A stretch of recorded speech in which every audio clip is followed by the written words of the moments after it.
Bismillahirrahmanirrahim. Assalamualaikum warahmatullahi wabarakatuh. Kumaha kabarna saderek sadayana?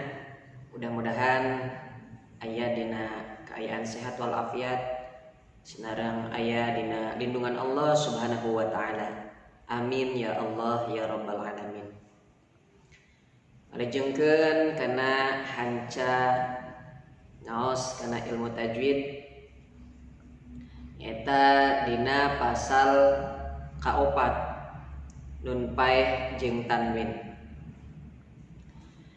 Nun paeh sareng tanwin di mana-mana mayunan huruf hijaiyah anu 28, maka hukumna kabagi opat. Hiji izhar, dua idgham, tilu iqlab, opat ikhfa. Saderek sadayana, dina pasal kaopat ieu ngajelaskeun tentang hukumna nun paeh sareng tanwin. Nun paeh sareng tanwin di mana-mana mayunan huruf hijaiyah anu 28, maka hukumna kabagi kana opat bagian. Hiji izhar, dua idgham, tilu iqlab, opat ikhfa. Karena cek qaidah lin nuni in taskun walid tanwini arba'u ahkamin fakhuz tabayini. Hukum nun paeh jeung tanwin katetepan, hukum opat kudu cekel pertelaan. Manawa hukumna anu opat teh hiji izhar. Izhar aya izhar cek lugat, aya izhar cek istilah.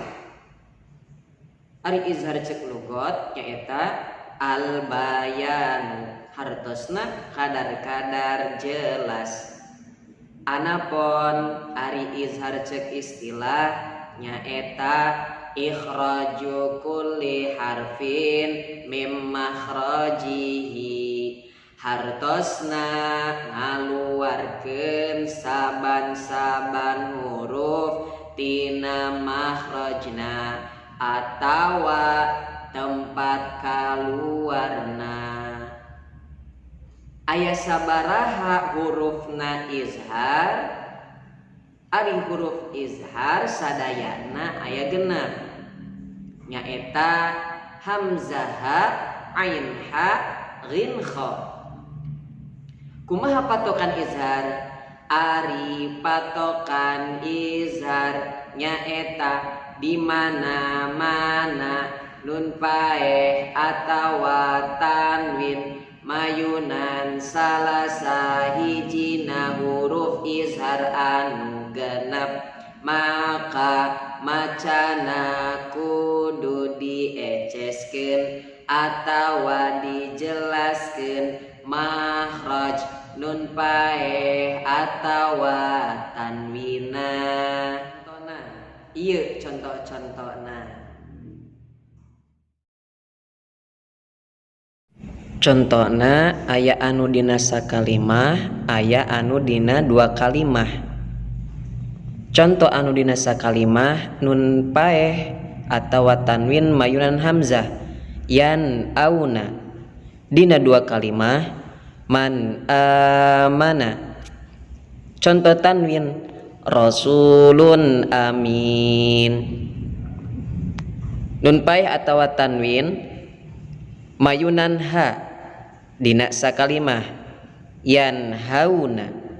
Dina dua kalimah min harin tanwin jurufin harin. Contoh anu dina sakalimah nun paeh atawa tanwin mayunan ain an'amta. Dina dua kalimah min ilmin tanwin sami'un alim. Contoh anu dina sakalimah nun paeh atawa tanwin mayunan ha. Yanhituna dina dua kalimah min hasanatin tanwin alimun hakim. Contoh anu dina sakalimah nun paeh atanapi tanwin mayunan ghin yanghituna dina dua kalimah min ghillin tanwin azizun ghafur. Contoh anu dina sakalimah nun paeh atanapi tanwin mayunan kha yankhituna dina dua kalimah man khafa tanwin alimun khabir. Pas sakitu dina video anu ayeuna, mudah-mudahan aya manfaatna. Amin ya Allah ya rabbal alamin. Tong hilapnya di subscribe, like, komen, sinaran share. Hatur nuhun. Wallahu a'lam bishawab.